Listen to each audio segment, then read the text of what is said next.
The ancient underground city found beneath the bustling life, culture, and tourism attraction centers of Scotland is yet again another unresolved mystery. Researchers claim that because this site has been used over and over again throughout the centuries, the tale of its origin had been lost in the sands of time, just like the site hewn from sandstone. Every site that was likely the location of an ancient civilization has given rise to original ideas, all of which are based on probabilities. However, one of these origin theories in this case appears to be referred to as the traditional origin of the site by the locals.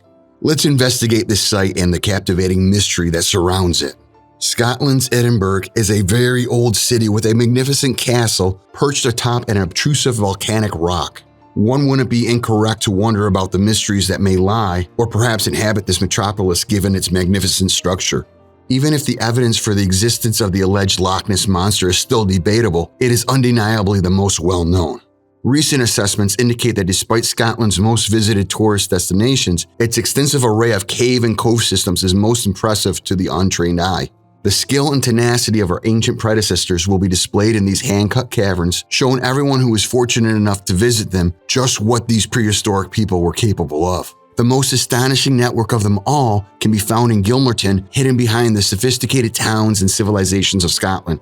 It includes underground corridors, exquisitely carved benches, tables, and even a small chapel, all of which were obviously hewn by hand from sandstone. Gilmerton was first a separate village that expanded to include the families of nearby miners and limestone quarry workers. The entrance to the most complicated site, Gilmerton Cove, is located in this modest dwelling. Although the cove is undoubtedly man-made, its history has remained a mystery even to the locals ever since it was discovered. Gilmerton Cove underwent extensive research between 2000 and 2002, and in 2003 it was made available to the public as a learning resource. A pair of step stones that served as a back entrance was made visible after some debris that had previously blocked access to the main cove was cleared away.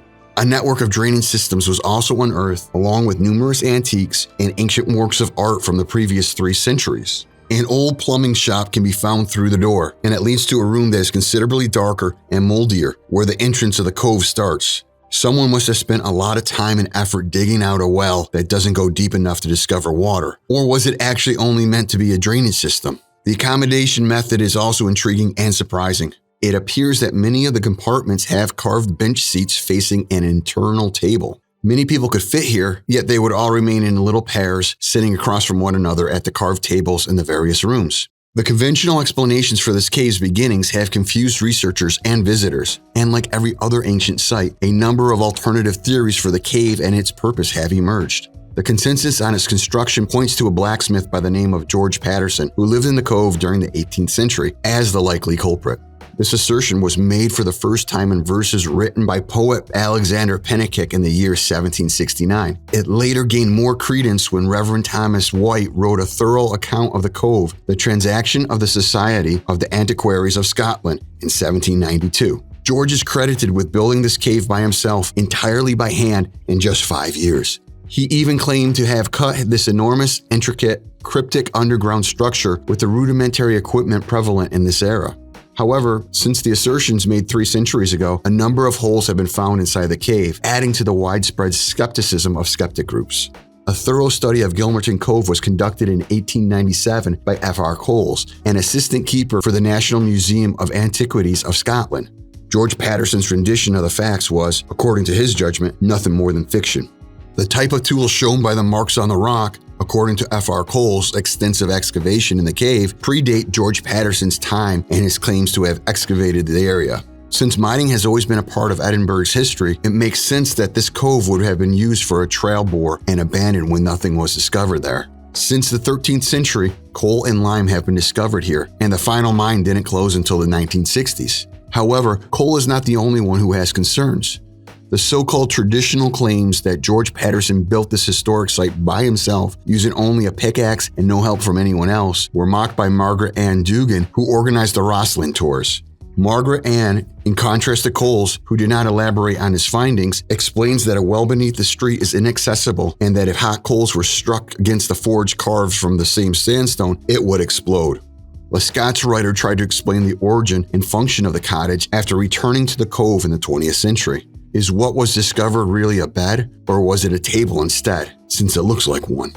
The Rosslyn Tours by Margaret Ann Dugan also state that it is quite elaborate for a pub. Why not just wooden furniture in one large chamber when it was only illegal to drink on a Sunday?